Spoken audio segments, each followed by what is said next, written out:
بسم اللہ الرحمن الرحیم۔ یہ ایک ایسا موضوع ہے کہ جس کے بارے میں لوگ جاننا چاہتے ہیں، اور الحمدللہ اسلام ہی وہ دین ہے کہ جس نے اپنے ماننے والوں کو اس کے بارے میں پوری کی پوری ہدایت، پوری کی پوری وضاحتیں دی، اور اس میں کس طرح کامیابی حاصل کی جا سکتی ہے، اس کو کس طرح اچھے طریقے سے گزارا جا سکتا ہے، ساری ہدایت اسلام میں ہے۔ برزخ کی ڈیفینیشن جو علماء نے بیان کی ہے وہ یہ ہے کہ اس دنیا میں اور قیامت میں درمیان میں ایک واسطہ ہے، اسے واسطے کو برزخ کہتے ہیں۔ برزخ کا ویسے لفظی معنی تو پردہ ہوتا ہے۔ تو اس دنیا سے جب انسان انتقال کر جاتا ہے تو وہ یوم آخرت میں نہیں پہنچتا، بلکہ ابھی درمیان کے ایک جگہ کے لیجئے، مقام کے لیجئے، اس مقام پہ ہوتا ہے، اس کو برزخ کہا جاتا ہے۔ اور پھر اب چونکہ یہ برزخ میں ہوتا ہے تو برزخ کا معاملہ یہ ہے کہ اس کا کچھ تعلق آخرت سے ہوتا ہے، یوم قیامت سے، اور کچھ تعلق جو ہے دنیا والوں سے بھی رہتا ہے۔ یعنی کہ مرنے کے بعد بالکل ختم ہو گیا، کوئی معاملہ رہا ہی نہیں، ایسا نہیں ہے۔ اور یہ بہت ہی بڑا عالم ہے، اور اس دنیا کی زندگی جو کہ ہمارے یہاں پر ہزاروں سال ہوتی ہے، یا ایک اوسطاً آدمی کی عمر 60 سے 70 سال ہوتی ہے، اس کے مقابلے میں برزخ کی زندگی زیادہ لمبی ہوتی ہے۔ اور علماء نے لکھا کہ اس کو وہی نسبت ہے دنیا سے جس طرح کہ ماں کے پیٹ کی زندگی کو دنیا سے نسبت ہے۔ یعنی ماں کے پیٹ کی زندگی عام طور پر 9 ماہ کی ہوتی ہے، جبکہ دنیا کی زندگی اس کے مقابلے میں 60-70 سال کی ہوتی ہے، بہت طویل ہوتی ہے۔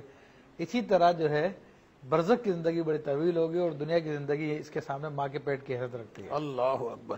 اچھا حضرت، یہ جاننا چاہوں گا، برزخ میں جو آپ نے بتایا ایک لنک ہے، ایک رابطہ ہے، ایک مقام ہے یا ایک پردہ ہے دنیا اور قیامت کے درمیان، تو اس میں یہ جسمانی حوالے سے برزخ میں بندھا جائے گا یا روحانی حوالے سے جائے گا؟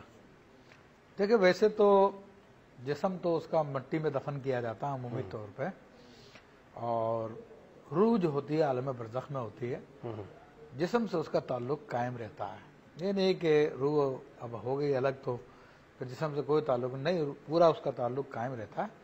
ہاں، البتہ مومنوں کی ارواح، خاص طور پر اولیاء کرام کی، نیک لوگوں کی، وہ آزاد ہوتی ہے۔ اس کے بارے میں تو حدیث شریف میں آتا کہ یخلع سربہ تسرح حیث تشاء، کہ اس کی ساری بندشیں کھول دی جاتی ہیں، پھر وہ جہاں چاہتی ہے سیر کرتی ہے، آتی جاتی ہے، اس کے لیے کوئی مسئلہ نہیں ہے۔ ارواح کے حوالے سے؟ ہاں، مسلمانوں کی ارواح، مومنین کی ارواح، اولیاء کی ارواح، اور جبکہ جو غیر مسلم مرتے ہیں تو ان کی روح قید کر دی جاتی ہے، کیونکہ دنیا مومن کے لیے قید خانہ تھی اور آخرت اس کے لیے جنت ہے۔ بالکل صحیح۔ تو اب یہ بتائیے، قبر کو ہم برزخ میں شامل کریں گے؟ قبر عالم برزخ کی علامت ہے، برزخ کی علامت ہے، باقی برزخ کا عالم جو ہے وہ قبر کا عالم نہیں ہے۔ اچھا، کیونکہ مردے کو عذاب ہوتا ہے قبر میں، آپ کھول کے دیکھیں تو آپ کو کچھ بھی نظر نہیں آئے گا، مردے سے سوال جواب ہو رہا ہوتا ہے، ہمیں کوئی بھی نظر نہیں تھا، کچھ بھی سنائی نہیں دیتا۔ تو یہ تو قبر ایک اس کا سمجھ لیجیے دروازہ ہے یا علامت ہے۔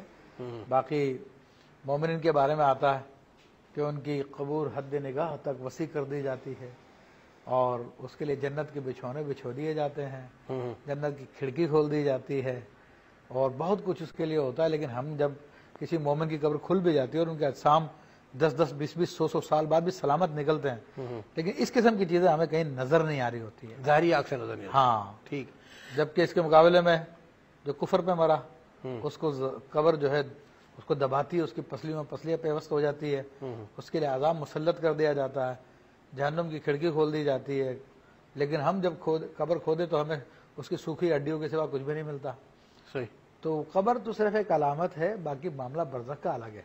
اچھا، اب جیسے یہ فرمایا گیا ہے کہ جو نیک ارواح ہوتی ہیں جب وہ اوپر جاتی ہیں تو نیک ارواح کے حکم ہوتا ہے کہ ہمارا نیک بندہ ہے، اس کو قیامت تک کے لیے علیین میں پہنچا دو، یا گناہگاروں نے کہا جائے سجین میں ان کو قید کر دو۔ میں جاننا چاہوں گا، علیین اور سجین بھی کا برزخ ہی کا کوئی حصہ ہے یا ان کا دوسرا نام ہے کوئی؟ دیکھیے، یہ اعلیٰ علیین اور مقام سجین یہ ارواح کے مقامات ہیں، اور نیک لوگوں کی ارواح جو ہے مختلف مقامات پہ ہوتی ہیں۔